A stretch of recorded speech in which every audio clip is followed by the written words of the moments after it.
My name is Rachel Donovan, and 3 months ago I lost my father to a sudden heart attack.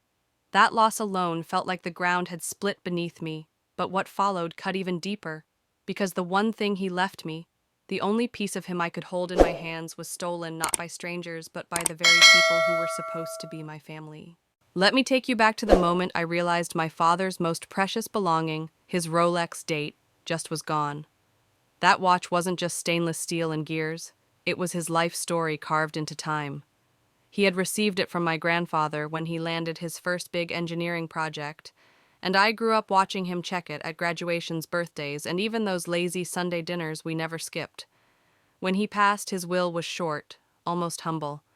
Most of his assets went to charity, but in black and white ink, he left me one thing. To my daughter Rachel, I leave my Rolex date just. May it remind her that time is precious, and she has always been the most valuable part of mine. When I first read those words, I wept so hard I could barely breathe. To me, the watch wasn't worth $15,000. It was priceless. A physical connection to the man who taught me how to ride a bike, how to stand up straight when life tried to bend me.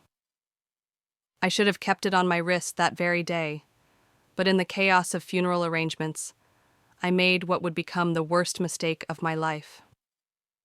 My mother, newly remarried, freshly wrapped in the glow of her wealthy husband Robert, suggested I leave the watch in her safe just until things settled down.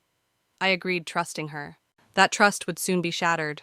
1 month later, during what was supposed to be a routine family dinner at my mother's sprawling suburban home, I heard my father's name spoken behind the closed door of Robert's study. I wasn't eavesdropping. I was walking down the hallway when I froze at the sound. Robert's voice carried easily through the crack. 15,000 was more than I expected for an old watch. Pawn shop guy said it was in pristine condition. My stepbrother Dominic, 35 years old and still living at home, chimed in with a laugh. I can flip it for 20 grand easy. That'll keep my app development rolling. I felt my blood run cold. My heart pounded so hard I could hear it in my ears. They weren't talking about just any watch. They were talking about my father's Rolex, the one thing that mattered more than anything. I pushed open the door without thinking.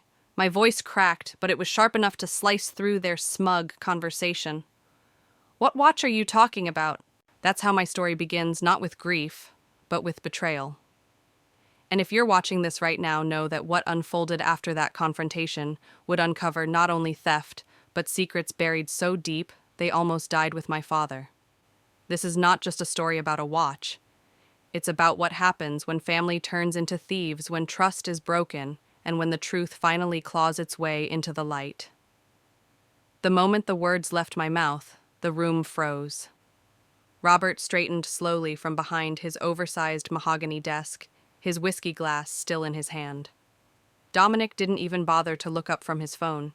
He just smirked as if my anger was nothing more than background noise. "Rachel, we didn't hear you come in," Robert said smoothly, his voice laced with the kind of false charm he used on car lot customers. "We were just discussing some business matters."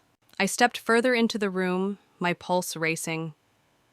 "You sold Dad's watch, didn't you? The Rolex he left to me in his will. Tell me the truth." Robert's jaw tightened. Dominic finally looked up, his grin lazy and unbothered. "Your mom said it was fine. The thing was just collecting dust anyway. Better to turn it into startup capital than leave it rotting in a drawer." That sentence struck me like a knife. Collecting dust. That watch was my father's heartbeat, the rhythm of my childhood, the only legacy I had left. I turned toward the doorway, hoping for my mother to step in and deny it, to say they were mistaken. Instead, she appeared right behind me, pearls at her throat, eyes carefully avoiding mine. "Sweetheart," she began, her tone soft but firm. "We thought it was for the best. Dominic needed help to get his business going, and the watch was just sitting there." Just sitting there. I felt my vision blur as tears filled my eyes. It wasn't just sitting there, it was mine. Dad left it to me. How could you do this? How could you betray his wishes and betray me? Robert waved a dismissive hand. "Now, Rachel, there's no need for dramatics. It was just a watch. We can buy you another one when Dominic's business takes off." Just a watch. My voice cracked. It was the last thing Dad gave me. It was a family heirloom passed from his father to him and now to me. You didn't just sell metal, you sold a piece of our history of my heart.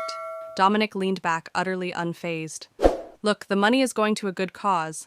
This app is going to change the way people order coffee forever. Investors are already circling. You'll thank us when I'm rich. I snapped. A coffee app is not a good cause. This is theft. That watch was legally mine. Dad spelled it out in his will. Robert's tone hardened, stripping away the last traces of politeness. Technically, the watch was in our possession. Your mother agreed to the sale. Family helps family, Rachel. You should be supporting your brother, not accusing us. Stepbrother, I corrected, my voice shaking with fury. And my support does not extend to having my inheritance stolen. My mother reached for my arm, but I pulled away. Her eyes were full of guilt, but not enough to stop her. Sweetheart, please try to understand. Sometimes sacrifices have to be made for the greater good. Dominic has real potential this time. I laughed bitterly through the tears. Real potential. Like the food truck that folded in 2 months, or the cryptocurrency scam that lost everyone their money, or the subscription box for pet rocks. Dominic flushed red. Those ideas were ahead of their time. The market will never be ready for your half-baked schemes, I shot back. And you didn't just risk your own failure, you stole something sacred from me to fund it. The silence that followed was suffocating. Finally, Robert leaned forward, his voice low and sharp. Enough. Kathleen made a decision about a family asset. That's the end of it. I'd suggest you move on. My hands trembled, my whole body shaking. I wanted to scream, to break something, but instead I clenched my fists and whispered, I will find that watch. And when I do, you'll regret underestimating me. I spun on my heel and stormed out of the study, my mother's voice trailing behind me. Rachel, please come back. Don't make this worse. But I was already gone, each step echoing with betrayal. The house that evening felt colder than any winter I had ever known, though the air outside was warm and heavy. As I left the study, my steps echoed against the marble floors, each one filled with rage and heartbreak. My mother followed me into the hallway, her heels clicking fast, her hand reaching for my arm. Rachel, please, she whispered, don't make this harder than it needs to be. I turned on her, the weight of betrayal heavy in my chest. Harder, Mom, you already made it harder. Dad left me one thing, not his house, not his savings, not even his books. One thing, and you let them take it from me. Her lips trembled, but she didn't speak. I could see her rehearsing excuses in her mind, excuses she had told herself to justify this theft.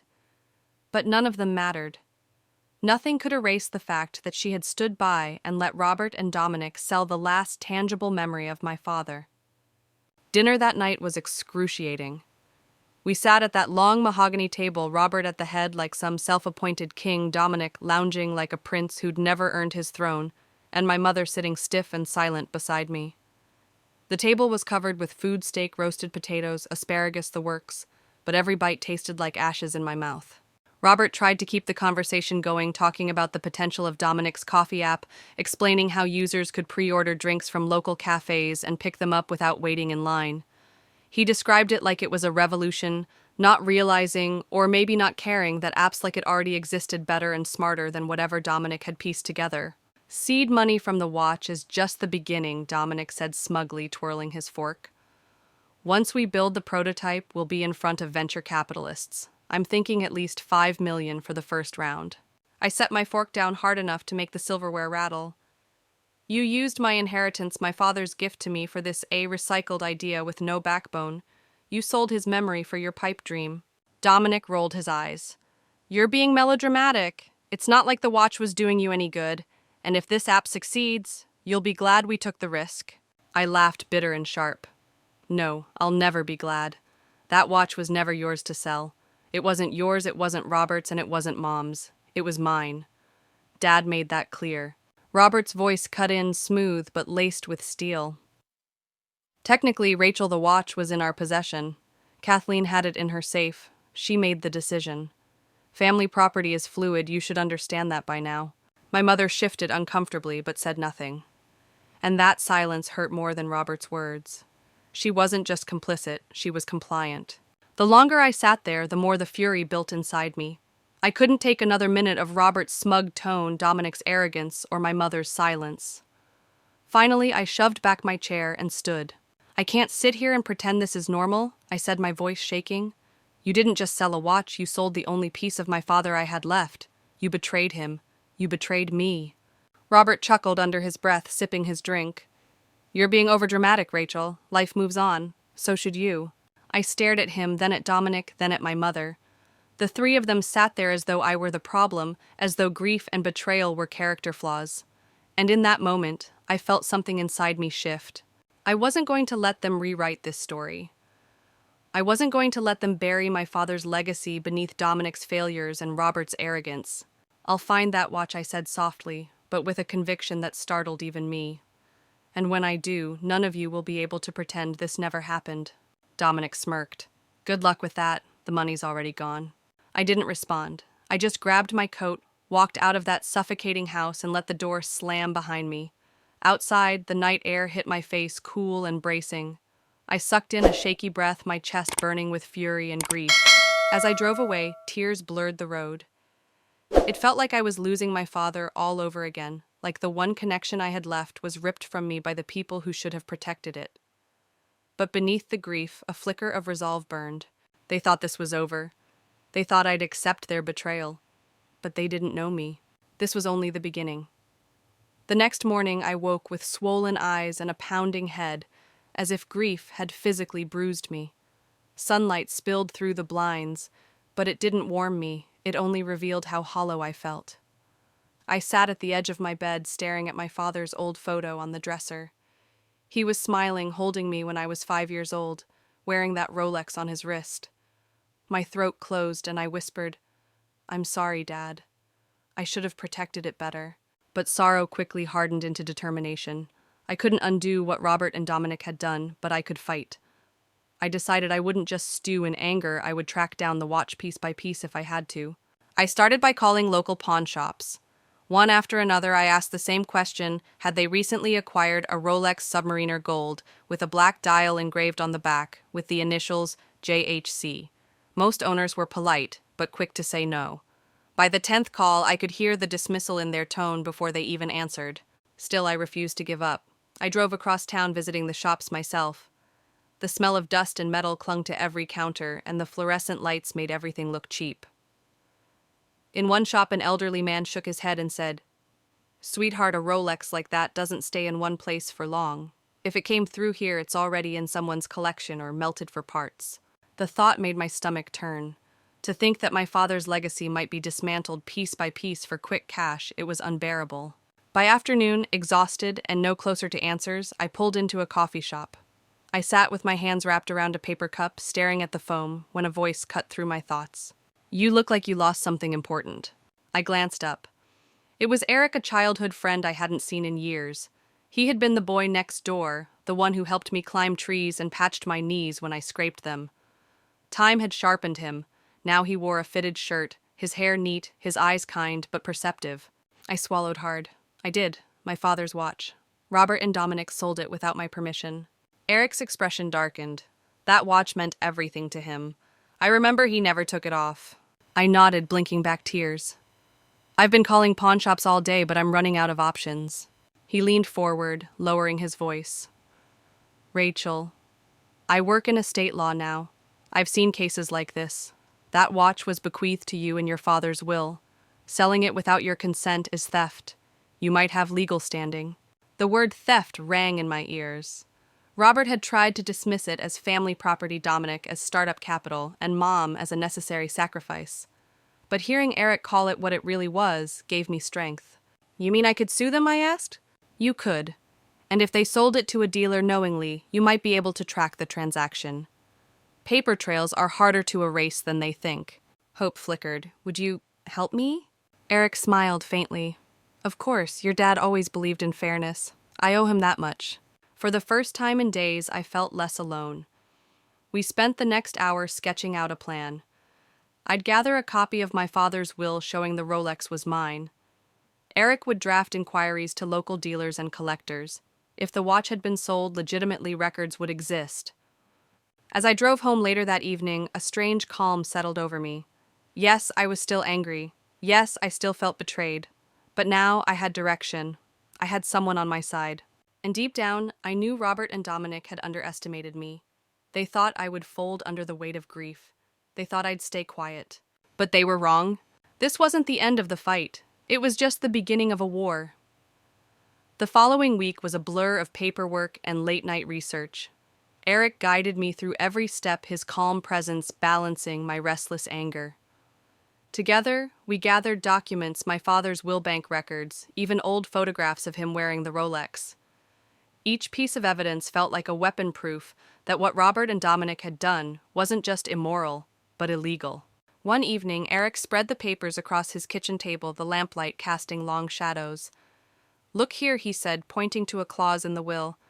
"The Rolex Submariner purchased in 1972 to be left solely to my daughter Rachel. That's ironclad. They had no right to sell it." Hearing the words in black and white steadied me. For so long, Robert had twisted reality, acting as if his authority made him untouchable. But here was the truth, the law was on my side. Still, there was a gnawing doubt in my chest.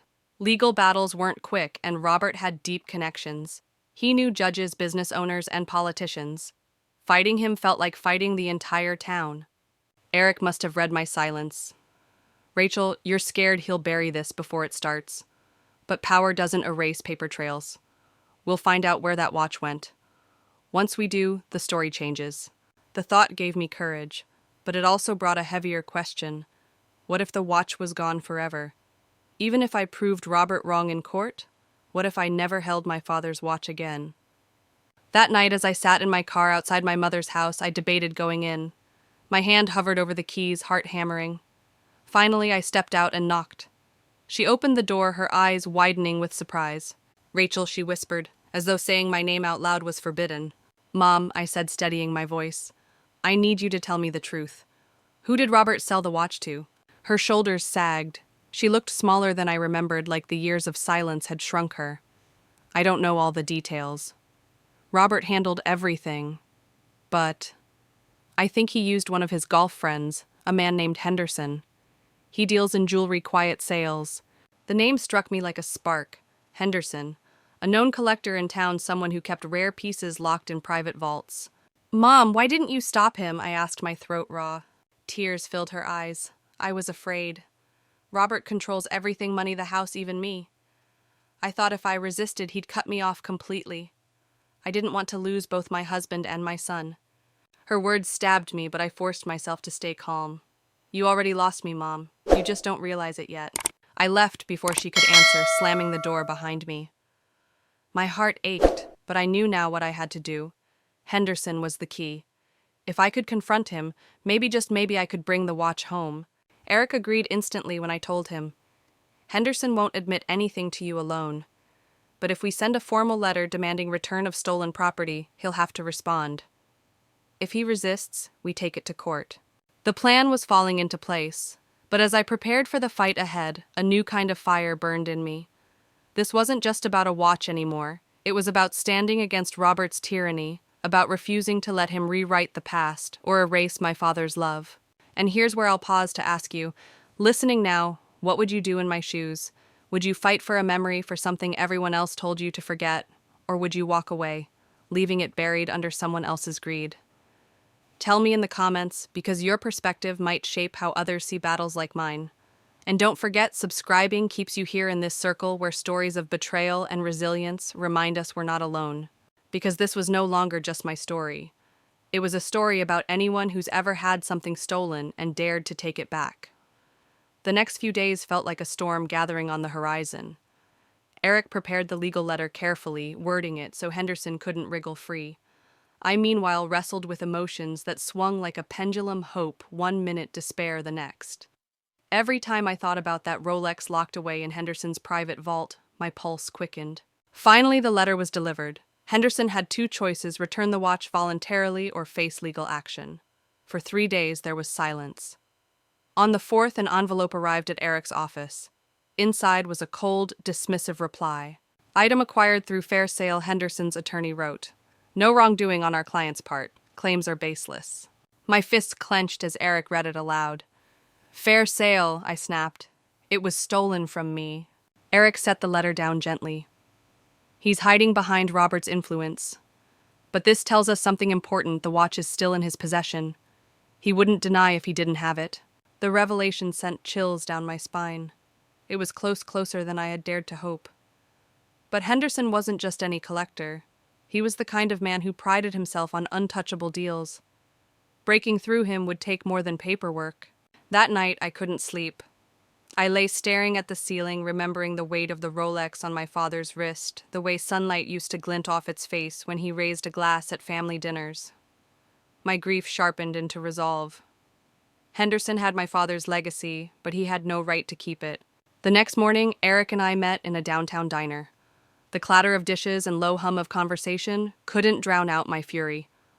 "We need to take this public," I said. "Expose what Robert and Henderson did." Eric hesitated. "Rachel, that's risky. Once it's in the court of public opinion, Robert will retaliate. Hard." "I don't care," I said, voice firm. "He's been silencing me my whole life. If I don't speak now, he wins." Eric studied me, then nodded. "If we do this, we need to be strategic. Release the facts, not just the anger. People respect evidence. So we gathered everything, the will, the pawn records, even Mom's reluctant admission. With Eric's help, I drafted a statement. My late father's Rolex bequeathed to me was stolen by my brother Robert and sold to a collector named Henderson. I'm fighting to reclaim it, not just for me, but for the principle that family legacies are not bargaining chips. We released it quietly, at first, sending it to a local journalist Eric trusted. Within 24 hours, it spread like wildfire. The headline blared, "Family feud over stolen Rolex ignites legal battle." The response shocked me. Strangers reached out with support, some sharing their own stories of betrayal by family. Others offered tips, whispers of Henderson's shady dealings, hints at other heirlooms he'd purchased under questionable circumstances. Of course, Robert didn't stay quiet. He called me in a rage, his voice dripping venom. "You think you can smear my name? You'll regret this, Rachel. I'll bury you." But this time, his threats didn't shake me. They fueled me. For the first time in years, the power dynamic shifted. Robert wasn't untouchable anymore, he was scrambling. Later that night, as I sat with Eric reviewing the influx of messages, a strange calm washed over me. This wasn't just about me anymore. It was about everyone who'd ever been told their voice didn't matter, that their grief wasn't valid, that their family's greed outweighed their truth. And to everyone watching this unfold, I'll ask you, have you ever been silenced by someone who thought they held all the power? Drop your thoughts in the comments, because sharing them breaks the silence. And if this story resonates, hit subscribe. You'll want to stay with me as this fight escalates. Because this was no longer just about a watch. It was about justice. And justice had finally stepped into the light. The article hit harder than even Eric predicted. Within days, the story was everywhere: local radio shows, community forums, even Facebook groups where people dissected every line. Some treated it like gossip, but many rallied behind me.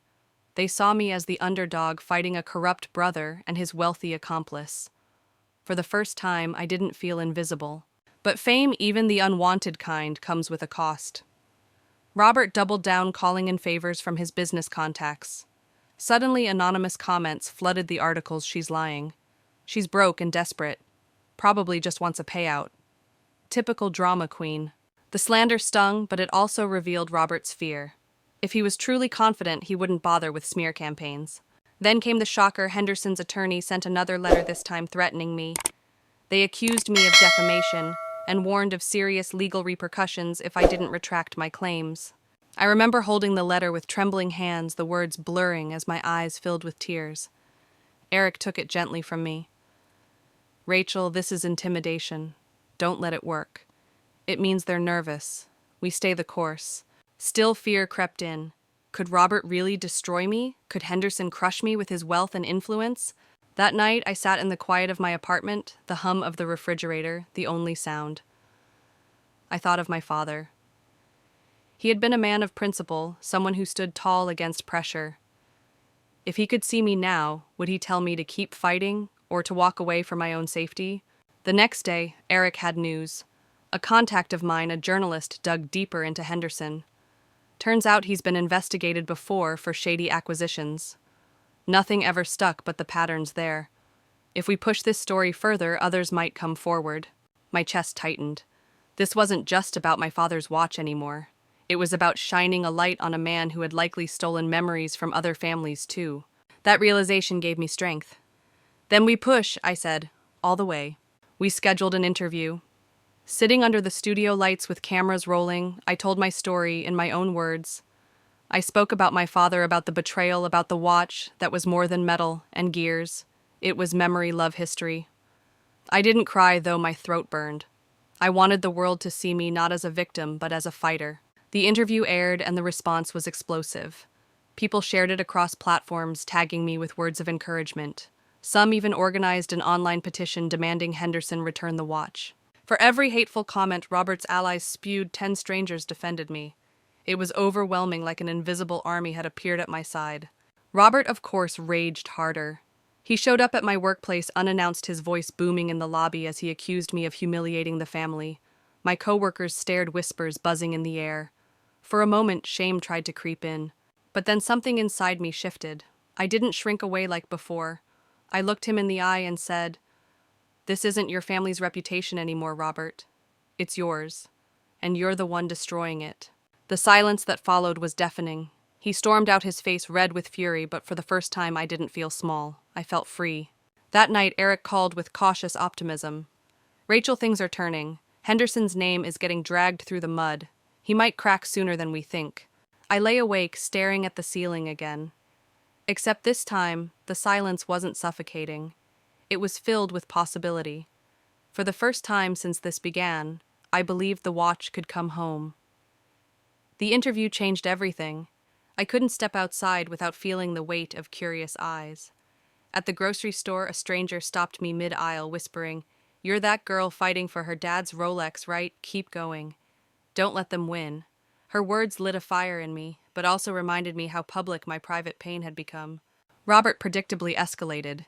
He began calling Mom, twisting her against me, insisting I was humiliating the family name. She rang me one night, her voice breaking.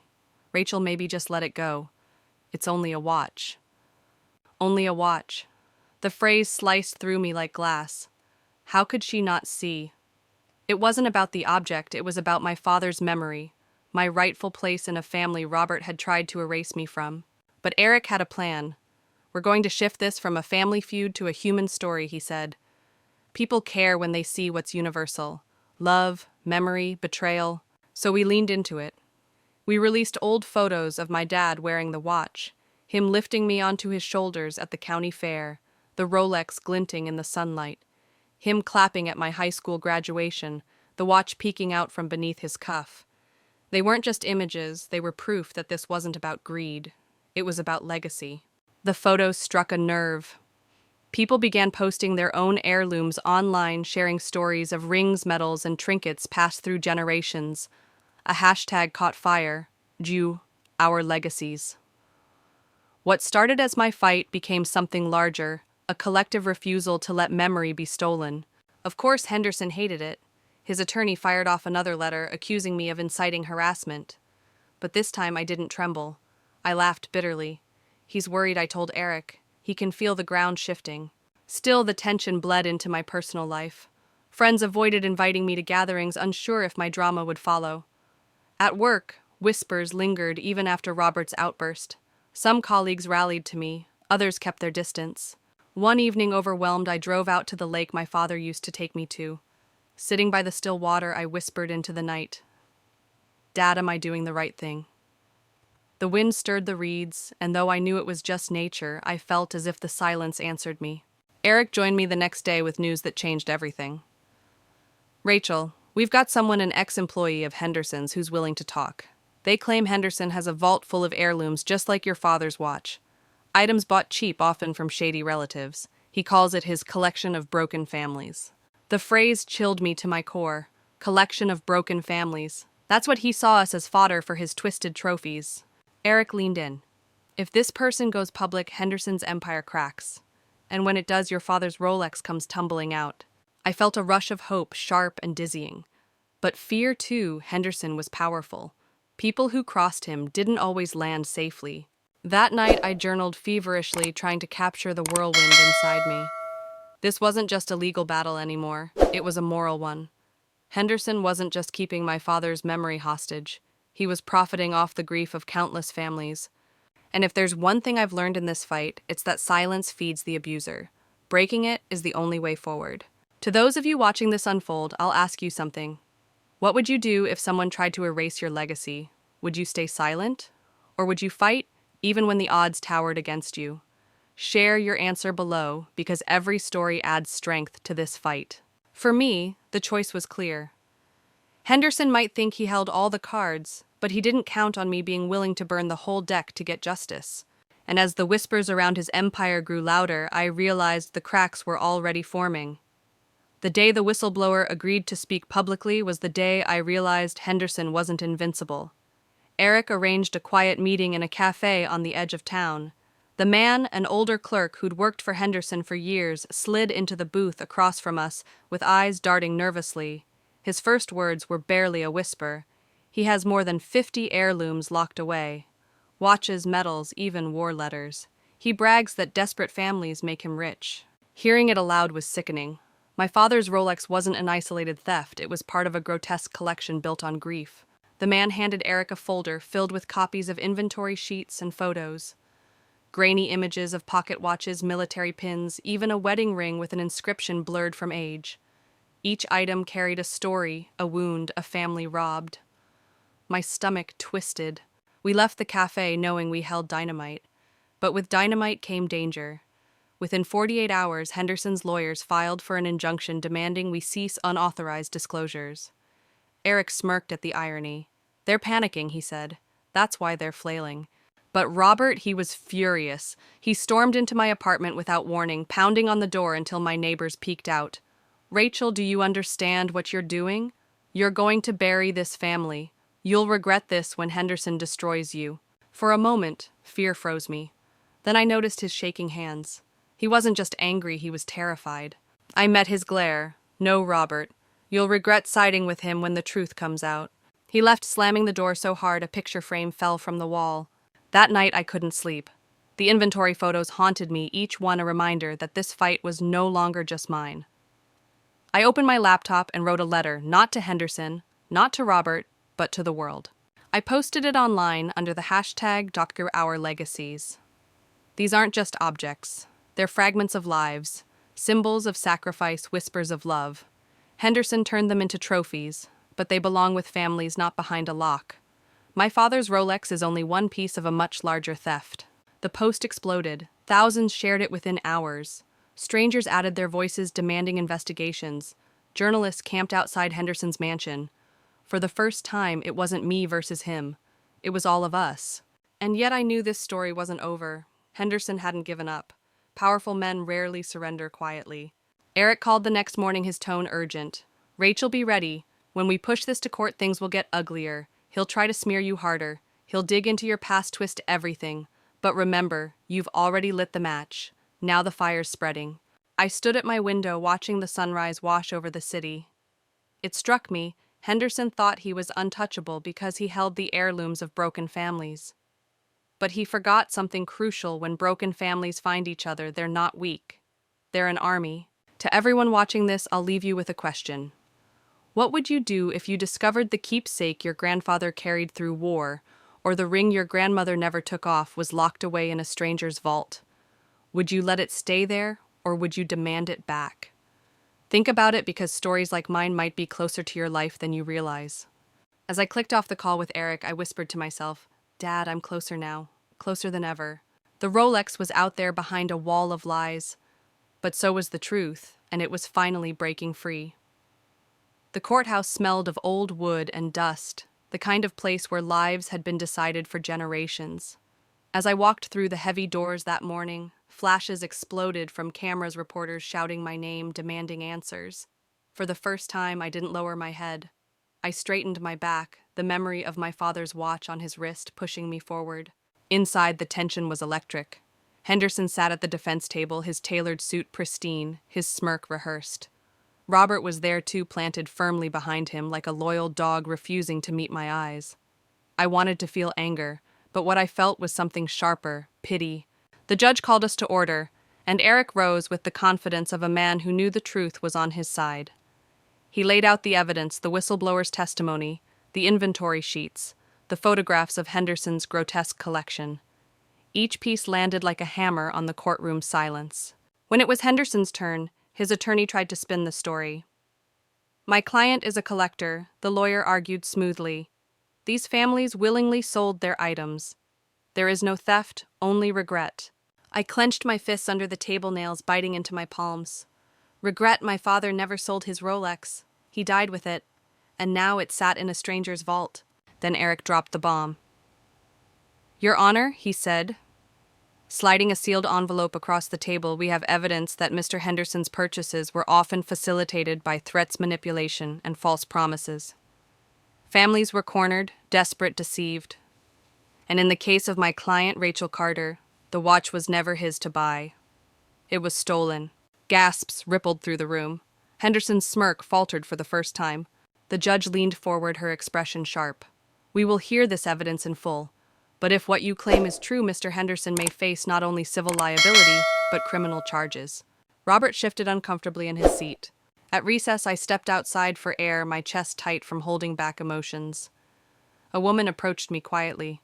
She held out a photo, her father in military uniform, a medal pinned to his chest.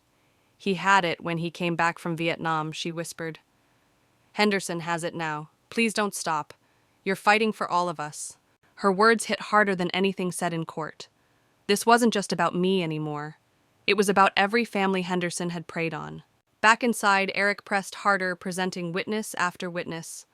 One after another, people stood and told their stories. A grandfather's cane, a mother's wedding ring, a brother's guitar. Each story was a knife carving away Henderson's facade of respectability. And then it was my turn. The bailiff called my name and I walked to the stand, my heart pounding. I looked directly at Henderson as I spoke. My father wore that watch every day of his life. He promised it would be mine, not because of its value, but because it carried his story, his love. Henderson stole that from me, and I will not let him steal it from anyone else. My voice didn't shake. For the first time, I spoke not as someone begging for justice, but as someone demanding it. Henderson glared at me, but I no longer felt small under his gaze. I felt powerful, backed by the truth and by the families whose voices had joined mine. As court adjourned for the day, Eric leaned in. We've got him rattled. He's cornered. But Rachel, prepare yourself. Cornered men lash out. I nodded, gripping the railing as we walked out.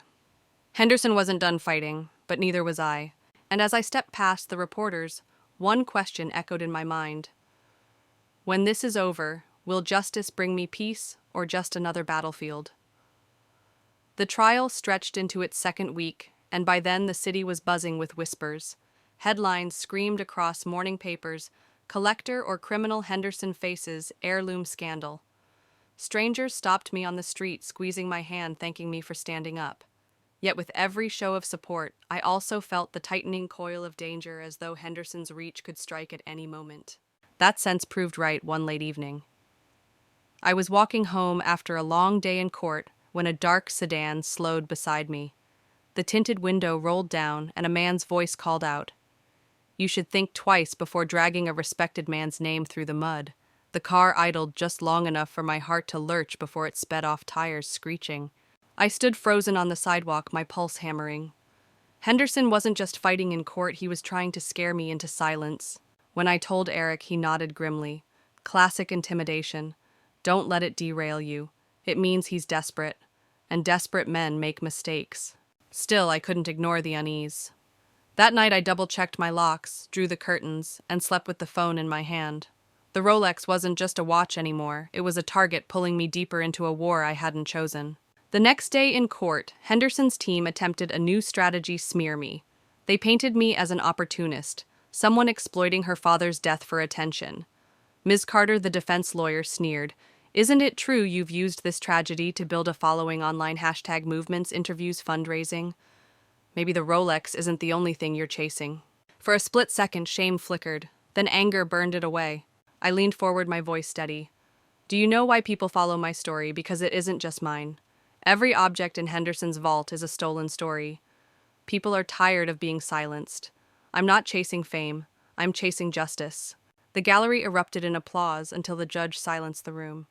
Henderson glared at me across the courtroom, his smug facade cracking. Later, Eric whispered, "You just won the jury's heart." But Henderson had one more card to play. That afternoon, his team called Robert to the stand, my brother.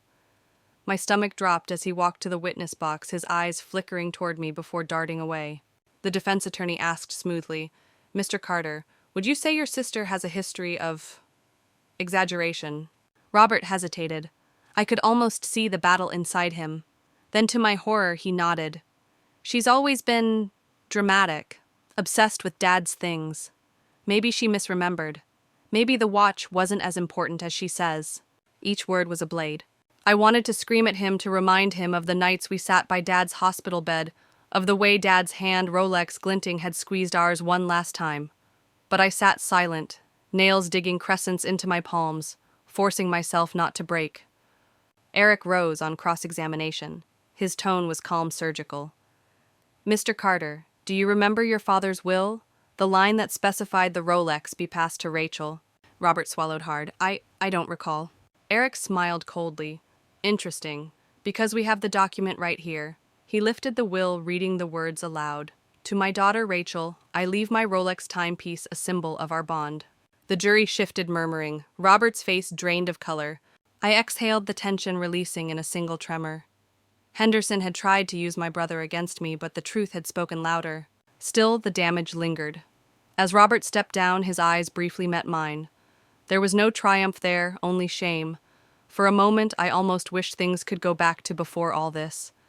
But then I remembered before all this, I was silent. And silence had cost me too much already. That evening, Eric and I walked out of the courthouse under a sky streaked with fading gold. "He's losing ground," Eric said quietly. "But Rachel, brace yourself. Henderson's the kind of man who burns everything down rather than admit defeat." I nodded, feeling the weight of his warning. The Rolex was closer than ever, but so was the storm. The next morning, I woke to the sharp ring of my phone. Eric's voice was clipped urgent. "Rachel, don't go anywhere alone today.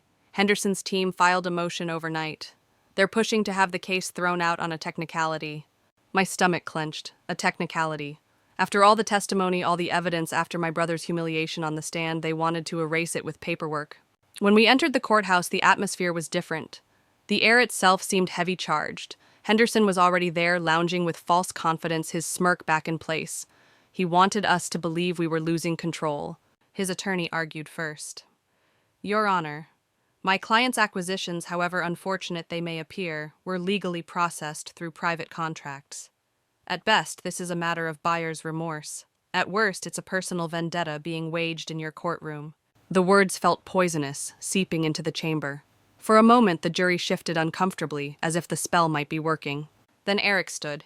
He didn't raise his voice. He didn't need to. "Your Honor," he began, "this is not about paperwork. It is about predation. Henderson sought out grief-stricken families, cornered them, coerced them, and in many cases stole outright. That's not business. That's exploitation. And exploitation has no loophole." He held up the whistleblower's files, the damning paper trail Henderson had tried to bury. "These are not technicalities. These are patterns. Patterns of theft. Patterns of intimidation. Patterns of destruction." The judge leaned back, considering, while Henderson's jaw tightened. At recess, Eric and I stepped into the marble hallway. Supporters clustered around us, pressing hands to my shoulders, murmuring encouragement. One young man thrust a folded note into my palm. "He took my dad's purple heart," he whispered, eyes glistening. "Win this, for all of us." I unfolded the note later alone in the restroom. It was just 4 words scrawled in shaky handwriting. "Bring them home, please." It hit me like a wave. This wasn't just a trial anymore, it was a reckoning. When we returned, the judge announced her decision. The motion was denied. The trial would proceed. The relief was palpable, almost dizzying. Henderson's composure cracked just for a second before he leaned toward Robert and whispered something sharp. My brother's face crumpled, and he left the courtroom without looking back. That night, I sat at my kitchen table, the note in front of me, the weight of every family's hope pressing into my chest. I turned on the camera I'd been using to document the trial, and spoke directly, not to the jury, not to the judge, but to the people watching. "My father's Rolex is just one story," I said softly. "One heirloom. But Henderson's vault is filled with stories. Stories he silenced, stories he profited from. This fight, it's not just mine. It belongs to anyone who's ever had their history stolen, their love cheapened, their memory sold. And I promise you, I won't stop until those stories are home again. For the first time, I didn't fear being vulnerable on camera. I wanted people to know that this was bigger than one trial. It was about drawing a line in the sand. And if Henderson thought I was going to back down, he had underestimated me badly. The next day, the video spread faster than wildfire. Comments poured in, thousands of people sharing their own heirloom stories, their losses, their grief. The hashtag #bring them home began trending across the country. Walking into court that morning, I no longer felt like just Rachel Carter, one woman against a giant. I felt like a vessel carrying hundreds of voices, and those voices gave me a strength Henderson could never buy. But as the crowd outside the courthouse swelled, chanting my name, a question lingered in the back of my mind. Had I just tipped the balance too far? Would Henderson lash out with something worse than intimidation? The Rolex was within reach, but so was the storm Henderson had promised to unleash. The following day, I barely made it to the courthouse doors before I was swept into a storm of cameras and microphones. Reporters shouted questions. Rachel, did you expect your video to go viral? Do you feel safe after Henderson's threats? What will you do if he retaliates? I shielded my eyes against the flashes, forcing a smile I didn't feel. Eric guided me through the chaos, his hand firm on my shoulder. Inside the courtroom buzzed louder than ever, every seat filled, even the back row lined with curious onlookers. The world was watching now. But Henderson thrived on spectacle. He entered wearing an immaculate suit, smirking as though the crowd had come for him. His arrogance reeked of desperation, but desperation made him dangerous. The judge called order, and Henderson's attorney unveiled their latest tactic, discrediting the whistleblower. They produced documents suggesting the whistleblower had a criminal record, debts, a history of fraud. The implication was clear: if he was dishonest, once he must be dishonest now. Eric rose slowly, adjusting his tie, and countered with precision. Yes, the whistleblower made mistakes, but that doesn't erase the receipts, the contracts, the forged signatures, the evidence that stands independent of him. Henderson wants you to believe character outweighs proof, but in this court, facts speak louder. The jury shifted again, but this time in our favor. Still, Henderson's eyes never left me, cold and gleaming, as though calculating the cost of crushing me. During recess, I stepped outside into the crisp air, the chants of supporters ringing. A little girl, no older than 8, pressed through the crowd, clutching a photo of a man in uniform. "This was my grandpa," she whispered, holding the photo up. "They say Henderson has his medal. Can you get it back?" My throat tightened. I knelt to her level. "I'll do everything I can." She smiled shyly, then added, "I watch your videos with my mom. Don't give up, okay?" Her words carried me back into the courtroom. I wasn't fighting alone anymore. I was carrying promises. That afternoon, Eric leaned close before cross-examining Henderson himself. "Are you ready?" he murmured. I nodded, though my palms were slick with sweat. This was the moment: Henderson on the stand. Eric's first questions were deceptively simple. "Mr. Henderson, how many items are in your collection?" "Thousands," Henderson replied smoothly. "And of those, how many came directly from grieving families?" Henderson's smirk faltered. "I don't categorize sentiment." Eric pressed harder. "Isn't it true you approached the Carter family within a week of James Carter's funeral?" "Business is business," Henderson snapped. The jury stiffened. The mask was cracking. Then Eric unleashed the final blow, a ledger page showing Henderson's handwritten notes, complete with dates, family names, and offer amounts, some shockingly low, others marked with words like desperate and willful. The courtroom gasped. Henderson lunged for the paper, shouting that it was fabricated, but the handwriting analyst confirmed its authenticity. The judge banged her gavel. Order returned, but Henderson was unraveling his empire of intimidation, collapsing in real time. That night, as Eric and I reviewed the day's proceedings, he looked at me with rare softness. "You realize what you did, don't you? You turned this into more than a trial. You turned it into a movement. Henderson can't fight everyone, and he knows it." I thought of the little girl, the folded note, the thousands of comments flooding my phone. For the first time, I believed him. Still, I couldn't shake the unease. Men like Henderson didn't accept defeat. They detonated. And as I drifted into restless sleep, I couldn't help but wonder, what would his explosion look like? The night after Henderson's disastrous testimony, I couldn't sleep. The image of his face twisting with rage when the ledger was revealed haunted me. His empire was crumbling, and I knew men like him didn't go quietly. Around midnight, my phone buzzed. A message from an unknown number: "Enjoy your little victory. Tomorrow, you'll wish you never opened your mouth." My blood ran cold. I showed it to Eric the next morning as we walked toward the courthouse. his jaw clenched. He's desperate. That means we're winning. But stay close to me. Inside the courtroom brimmed with tension. The prosecution was set to introduce the vault inventory, every item Henderson had hoarded, cataloged in meticulous detail. Photos of jewelry medals, watches, diaries, even letters that had been ripped from families' hands. When the first images flashed on the projector, a murmur swept through the gallery. A widow gasped, covering her mouth when she recognized her late husband's ring. Another man sobbed quietly, whispering, "That's my mother's Bible." The evidence was undeniable. Henderson's attorney objected furiously, claiming the inventory was obtained unlawfully. The judge overruled every piece was admissible. I should have felt triumph. Instead, my chest ached as I watched the weight of grief ripple through the room. Each object wasn't just evidence. It was a life torn apart. At recess, as I stepped into the hallway, Robert approached. His eyes darted nervously, but there was no venom in them this time, only exhaustion. "Rachel," he whispered, "you don't understand. Henderson, he doesn't lose. If you push him to the edge, he'll burn everything down. You, me, everyone." I searched his face, desperate to find some trace of the brother I once knew. "Robert, it's already burning. Henderson started the fire years ago. I'm just not letting him hide the ashes anymore." He looked stricken, then turned and walked away without another word. When the trial resumed, Henderson finally broke. He erupted, shouting at the judge, the jury, even his own lawyer. "This is a witch hunt. These families are liars. She's manipulating you all with her crocodile tears." He jabbed a finger at me, his voice hoarse with fury. "That Rolex was mine. I earned it. And I'll bury anyone who tries to take it back." The courtroom descended into chaos. The judge ordered him removed, and bailiffs escorted him out, still shouting. For the first time, the mask was completely gone. Henderson was nothing but raw, exposed greed. The jury's eyes told the story they had seen enough. That evening, I walked out into the cool dusk, the crowd outside larger than ever. Someone handed me a bouquet of white roses.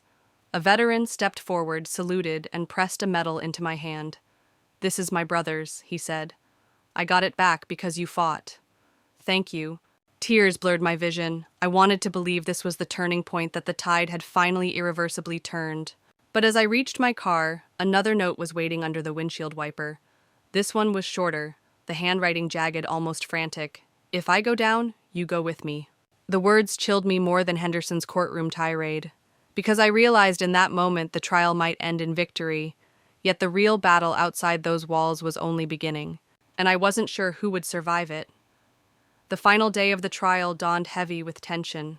Clouds loomed over the courthouse, gray and swollen, as though the sky itself understood what was at stake.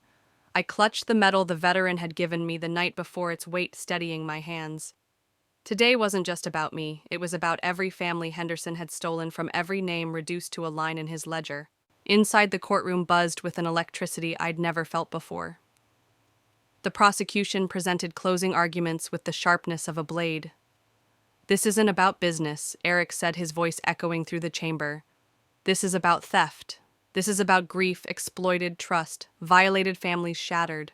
Mr. Henderson built an empire on the broken hearts of the people sitting in this very room, and today you have the power to stop him." When it was Henderson's turn, he rose with the bravado of a cornered animal. His voice shook not from fear, but fury. "They call me a thief, but I'm a collector, a historian. These items would have been lost without me. I preserved them. I gave them value." He glared at the jury, his tone turning venomous. "And if you punish me, you punish ambition itself." The room sat in silence as his words hung in the air, grotesque in their arrogance. The jury filed out. Hours ticked by like years. I sat gripping Eric's sleeve, my heart pounding in my throat. Outside, chants of supporters drifted through the windows, blending with the hum of the press. When the jury returned, the foreperson's voice was steady. "We find the defendant, Charles Henderson, guilty on all counts." The room erupted. Families wept openly, clutching one another. Reporters scrambled for shots, their cameras flashing like lightning. Henderson's face contorted into something monstrous, half rage, half disbelief, as bailiffs closed in. But even in defeat, he tried to strike. As he was led past me, he leaned close, his whisper icy. "This isn't over. You'll never be free of me." I held his gaze, refusing to flinch. For once, his words no longer had power. The judge sentenced him to 25 years in federal prison. The gavel fell like thunder, final and absolute. Outside, the crowd swelled, spilling into the street. Strangers hugged me, veterans, saluted families, pressed tokens of gratitude into my hands, letters, photos, medals once thought lost. The noise was deafening, but beneath it was something deeper relief, a collective exhale after years of suffocating silence. That night, I sat alone with the bouquet of roses wilting on the table and the medal glinting under lamplight. Henderson was gone, but the fight had carved scars into me I couldn't yet measure. And then, as I scrolled through the flood of messages online, one comment caught my eye. "Your story gave me courage to speak up against the man who stole from my family. I thought I was alone, but I'm not anymore." I realized the truth: this was never just my fight. It was a movement now, something larger than any courtroom victory. Henderson's conviction was only the beginning. As dawn broke, I recorded a message for everyone who had followed the journey. We stood up to power, and we won. But there are more battles to fight, more stories to tell. If this resonated with you, don't just watch, be part of it. Share your story, speak your truth. And if you want to walk this road with me, stay here. Because this isn't the end, it's the start of something bigger. I hit upload, and for the first time in months, I felt something close to peace. When the trial dust finally settled, life didn't return to what it was before because it couldn't. Too much had changed. Too much had been revealed. But slowly, in the quiet moments between headlines and interviews, I began to reclaim pieces of myself I thought Henderson had stolen forever. I walked through the Veterans Memorial one evening, the sun dipping low and painting the names in gold light. A little boy was there with his mother placing flowers under a plaque. He noticed me, tugged her sleeve, and whispered, "That's her." She gave me a small nod of recognition, but it wasn't about fame, it was about connection. For a brief moment, I felt what true legacy meant, not the things we keep, but the lives we honor. The families who had once been strangers became something else, a community bound not by blood, but by resilience. We shared meals, stories, and laughter that felt defiant against all the grief. And in those moments, I realized Henderson's empire had never been about the objects he hoarded. The real wealth was here in the people who refused to let their memories be buried. At night, when the house grew still, I'd sit with the medal in my palm. I didn't see it as proof of victory anymore, but as a reminder of responsibility to keep telling the truth, to keep showing up for those who couldn't stand alone. And so as the chapter on Henderson closed, another opened, not defined by trials or threats, but by healing, the kind that moves slowly, quietly, yet powerfully. Because in the end, freedom isn't won in a single courtroom. It's something we choose day by refusing to let fear write the last word.